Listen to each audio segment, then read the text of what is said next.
Simply wonderful. Splendid.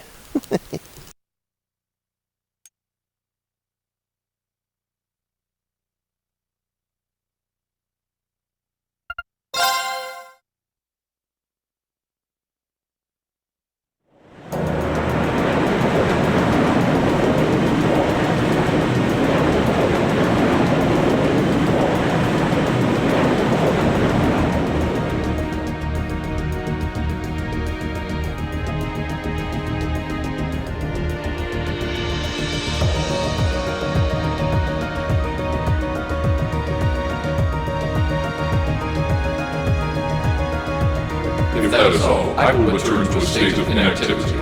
Thanks for all you've done, Valimar. I'll be counting on you if anything else comes up. Acknowledged. Prepare yourself for your next encounter with the Azure Knight, my awakener. Don't worry, I will. We lost last time, but I know that's not all I'm capable of. As long as we're all together, I know I can get stronger. I eagerly await your results. Looks like he went to sleep. So, this is what the Great Ashen Knight looks like up close, huh? I've heard all manner of rumor about it, but I never expected I'd stand in the presence of a legend. I can't possibly begin to thank you enough. I don't know what I would have done if you hadn't come to my aid. Thank you, really. And that goes for everyone else, too. Thanks for coming to rescue me, guys. We're just happy you're okay. Just don't scare us like that again, alright? True. We were all on edge waiting for you to get back. And yet you somehow managed to come out unscathed with Her Highness in tow. You make it sound like it was easy. Well, easy or not, it was worth going on board. I got plenty of useful info out of it. So funny enough, I'd say their invitation worked to my benefit more than theirs. I guess there's no harm in looking at the positives now that all's said and done. Look at you, acting mature and all grown up. Brings a tear to my eye. Looks like we have some catching up to do. I'd like to follow Reen's lead and extend my thanks to each of you as well. Thank you, all of you. And, dear brother, it's a relief to see you safe and sound. Though I never pictured my great escape would end with you in this airship of all things. We did time our appearance fabulously, if I do say so myself. My only regret is that we weren't able to blow in with a storm of rose petals when we boarded them. Perhaps I should have asked Emma to look into the feasibility of making such a magnificent entrance. Oh man, that would have been so cool! Well, it's probably not impossible. Now you're just being silly. Sounds about right for our prince. Well, at the very least, I'd say we're clear of any immediate danger. And given this opportunity, I'd like to sit down with you to discuss our situation and exchange any pertinent information. But first, I think we have a few more reunions to celebrate. Reen!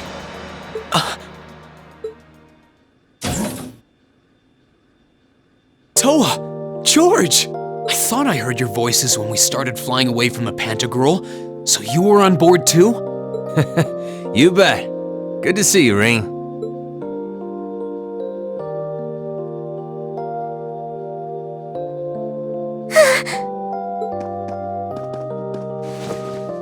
Whoa!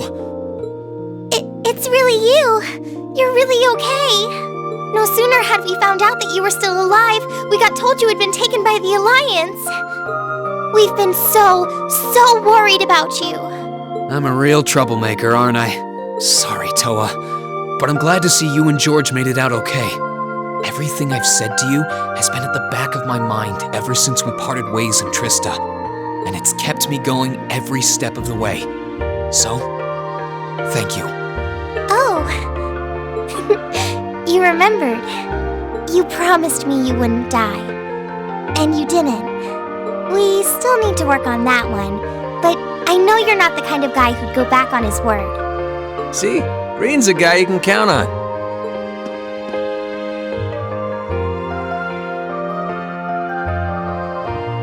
Nice to see you're holding up okay.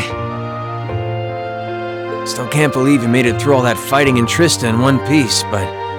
well, here you are. Good to see you again, George.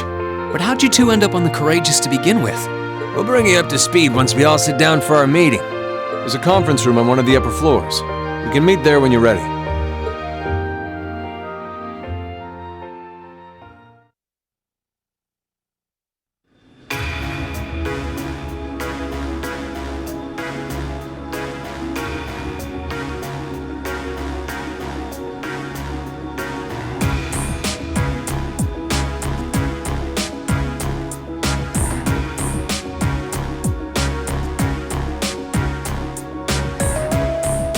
The Courageous began its independent operations right before Heimdall was first occupied. I realized what the Alliance was planning, so I gathered a skeleton crew, met with Viscount Arcade, and we hurried straight to Trista, where we found your classmates locked in combat with the Azure Knight. I see. That explains why you were in Trista. I shudder to think what would have happened if not for the Courageous's timely appearance. What have you been doing since then, Father? I hadn't heard anything about your whereabouts until now. Eventually, we were able to shake off the Azure Knight's pursuit. And we've been traveling around the country ever since, preparing to find you and take you on board. George and I haven't been here long. The principal managed to get in touch with the Courageous without anyone noticing and sent us here. He did? I hope he's still alright. By the way, what happened to Major Vander? You two are always joined at the hip. Alas, he is currently indisposed.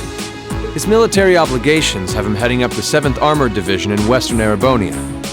They're working with your former instructor, Major Neidhart, as well. With him too? So he's over in the west now. I should have known the 4th Armored Division's ace wouldn't get his ass kicked so easily. Oh, right. Dad said he'd heard from him too, remember? Still, the west side of the country contains Marquis Hyarm Sutherland Province, along with Duke Cayenne's Lemaire Province. The fighting there would no doubt be even more fierce than it is here in eastern Erebonia. Correct. A large percentage of the Imperial Army's military strength still remains intact. But the Noble Alliance forces' constant attacks have put them at a disadvantage. On top of that, a number of townships in the region have been caught in the crossfire and suffered great losses. That's terrible. I'd heard as much, but it still pisses me off to hear it. With the 3rd and 4th Armored Divisions occupied on the eastern side of the country, one can only assume the Noble Alliance intends to use that as an opportunity to crush the forces in the west. Yeah, but they're not stupid. I bet the army in the west is putting up a pretty good fight by themselves. It's too early to call things just yet. An astute assessment. The situation in the Western Theater could change at a moment's notice. Right. But that means we're uncertain what course to pursue now. And having said that, we have a question to pose to all of you. The question, really. With the whole of the Empire caught in the throes of civil war, what exactly do all of you intend to do from here on out? Us? We were in the midst of discussing that when Reen was taken to the Pantagruel, in fact.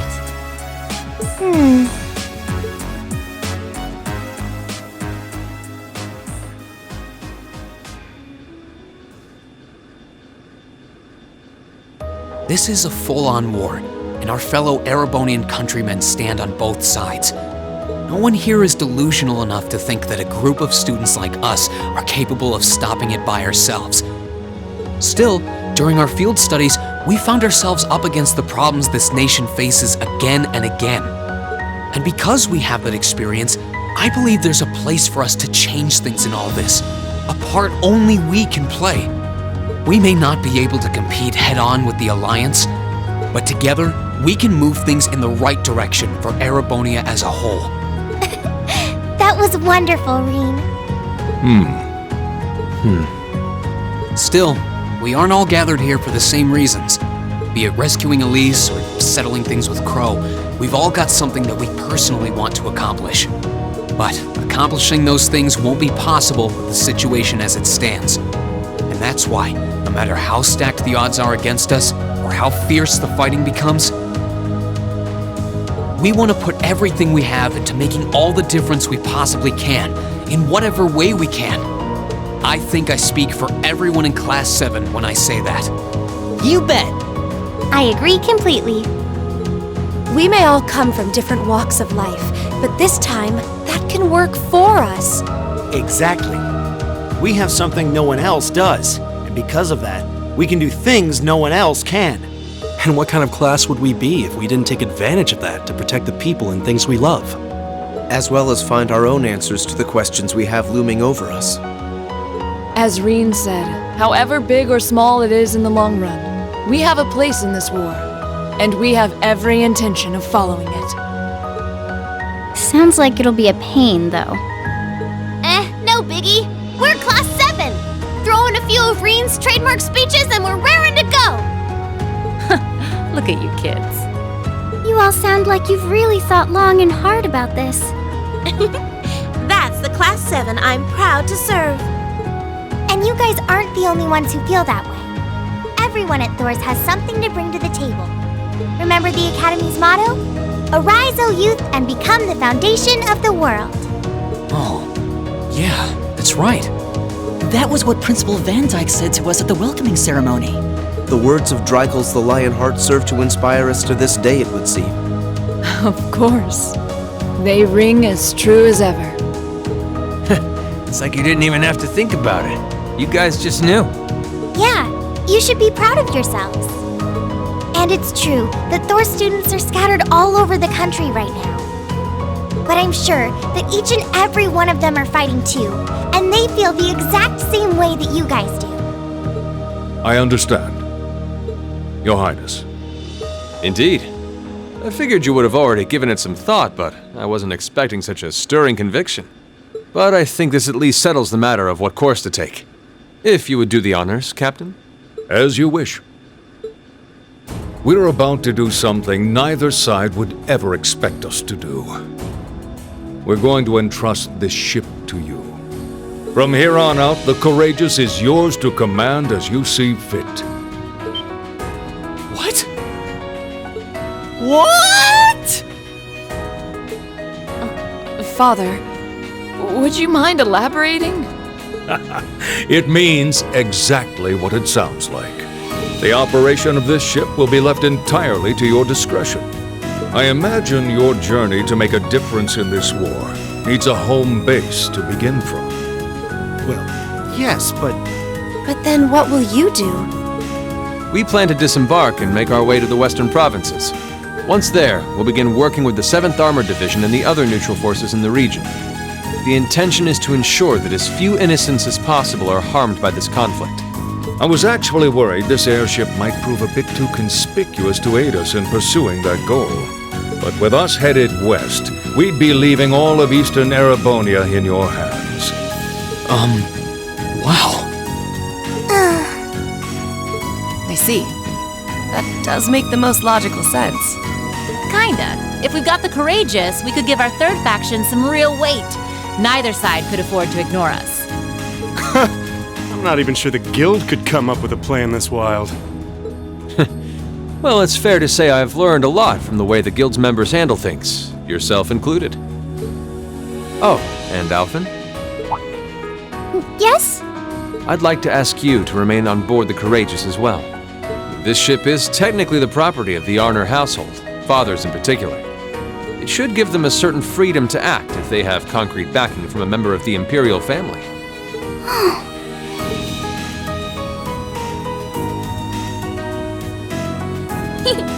I'd be happy to.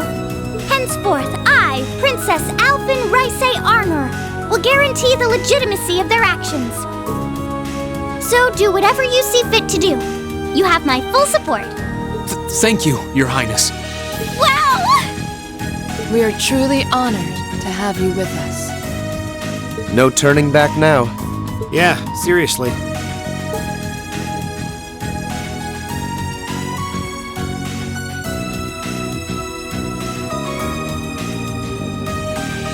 We hereby humbly accept custody of the Courageous. Please, leave Eastern Erebonia to us. We'll be counting on you then. I'm looking forward to toasting your future successes.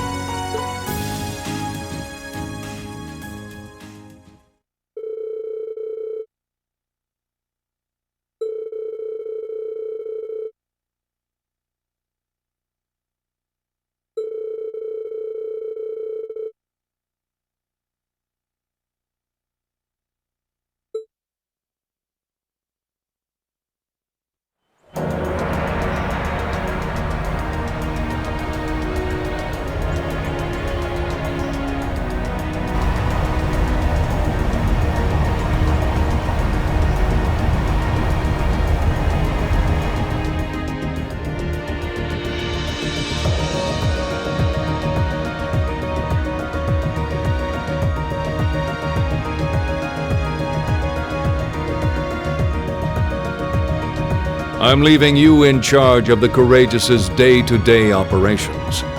I don't doubt you'll make a fine acting captain. It would be an honor.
How are you gonna take them all away from me now, and at the same time?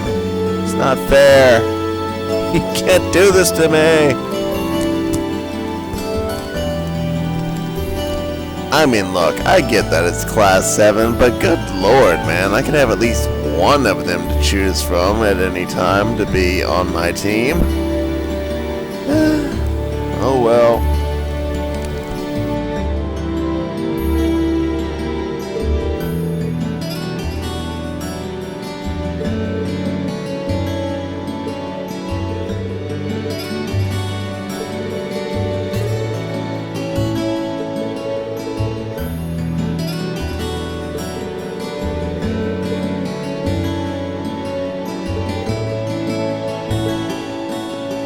Rean, I'd like you to accept this. I hope that it will prove to be of some use to you in the challenges ahead.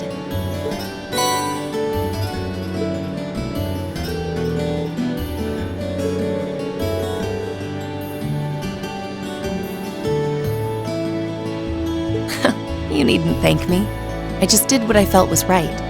I wish you all the best in the future.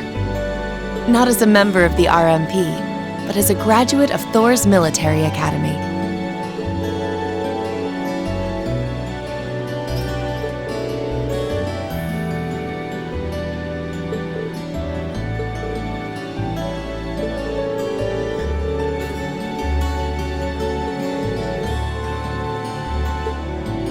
Well then, it's time we bid you all a fond farewell for now.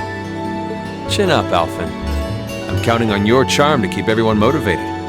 May the goddess be with you. I look forward to the stories you'll have to tell when next we meet, Laura. Good luck, Father.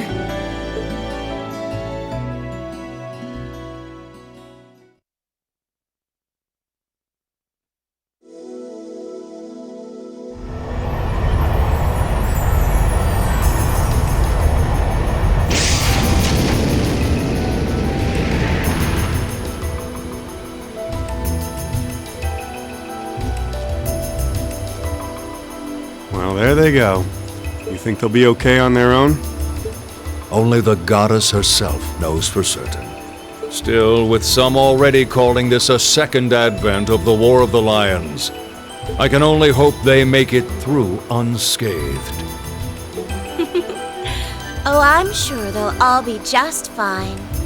They don't bear the symbol of the horned lion for show. Yes, I suppose you're right. And the same goes for me, too. I can't very well call myself a Thor's alumnus and fail to deliver. Well, well, aren't we birds of a feather? Proud Thor's graduates unite. I'll be in touch with them plenty in the coming weeks, so don't worry. The Old Guard will do as it must to keep watch over the young and vigilant. Speaking of the Old Guard, Chancellor Osborne was also a Thor's graduate, was he not? Yes, he was. Sorry to say, I can't picture it. Was he now?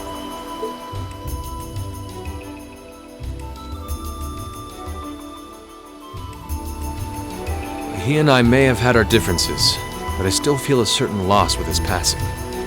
I'd like to express my condolences to you while I have the chance.